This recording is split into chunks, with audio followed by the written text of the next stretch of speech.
Bismillahirrahmanirrahim. Alhamdulillahi Rabbil Alamin.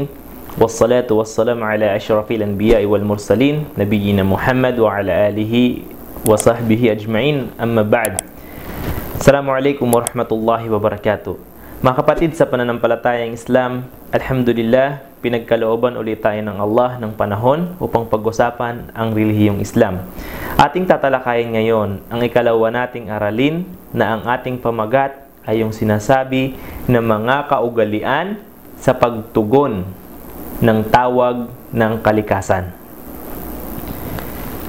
Pag sinasabing tawag ng kalikasan, ay yung pagpupunta ka sa CR upang ikaw ay gumamit ng kubeta.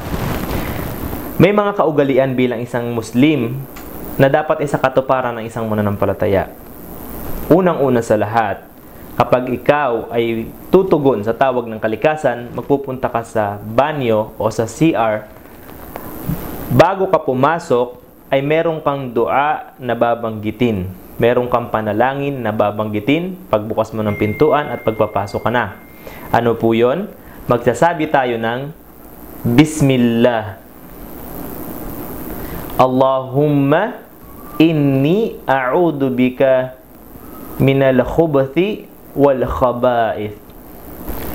At yun po yung ating dua na babanggitin kapag tayo ay papasok, na iuna natin ang ating kaliwang paa sa pagpasok.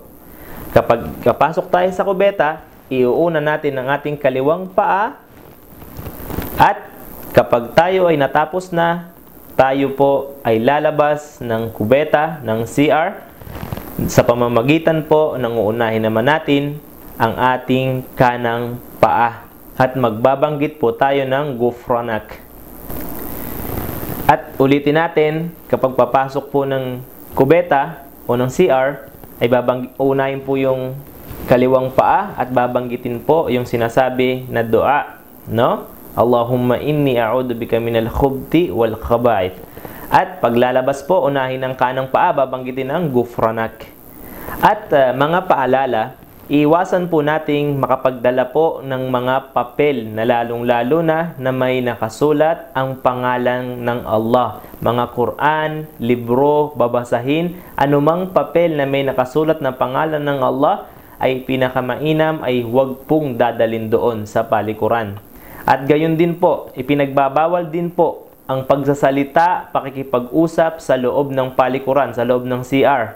No? At yung pagdadala ng cellphone ay walang problema. Pero ingatan lamang natin, baka yan ay may mga ringtone ka na adhan o mga takbir, ay ipinagbabawal din ito. No? Kasi baka makapag-adhan doon, ay mamumblema tayo sa bagay na yon.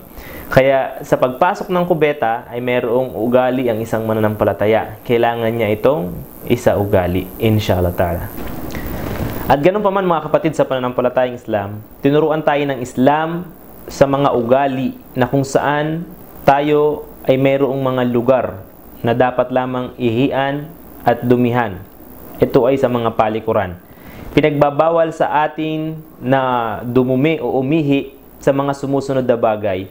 Una, pinagbabawal sa atin ang pag-ihi at pagdumi sa mga dinadaanan ng mga tao, dahil baka makaperwisyo tayo at maamoy nila ang ihi natin at tayo ay wala na, pero tayo ay nalilibak pa nila.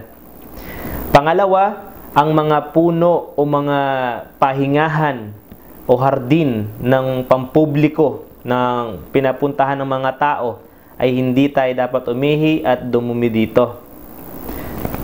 Pangatlo, yung sinasabi natin na mga silong ng punong kahoy, mga lilim ng punong kahoy, hindi tayo pwedeng umihi at dumumi dito sapagkat may mga namamahinga dito dahil ito ay lilim. Pag sila ay nagpunta doon, naamoy nila yung dumi o yung ihi, ay madilibak ka pa rin. Delikado yon. At pang-apat, yung sinasabi natin na mga tubig na hindi umaagos. Sapagkat ang tubig na hindi umaagos ay hindi siya napapalitan. Yung dumi mo, yung ihi mo, ay mag-i-stack lamang siya doon. Kaya pinagbabawal sa atin yon. Inshallah ta'ala, ang pag-uugaling ito ay makamit ng isang mananampalataya. Sa Islam, tinuturuan tayo ng tamang kalinisan, ugali na dapat nating taglayin kahit sa pagpasok sa banyo, sa CR, ay ito ay tinuturo sa atin ng Islam. Kaya alhamdulillah, tayo ay nasa Islam. Jazakumullahu khair sa inyong pakikinig at ito yung ating ikalawang aralin. At sa ikatlong aralin natin ay inshallah ta'ala ay ating subaybayan at ito ay para sa mga bagong Muslim at sa mga hindi nakapag-aral sa Islam ay kahit papano may ma-share tayo ng mga dapat gawin bilang isang mananampalataya. Inshallah, ipakibahagi ang ating video at makarating sa mga hindi pa nila alam kung anong gagawin nila. Assalamualaikum warahmatullahi wabarakatuh.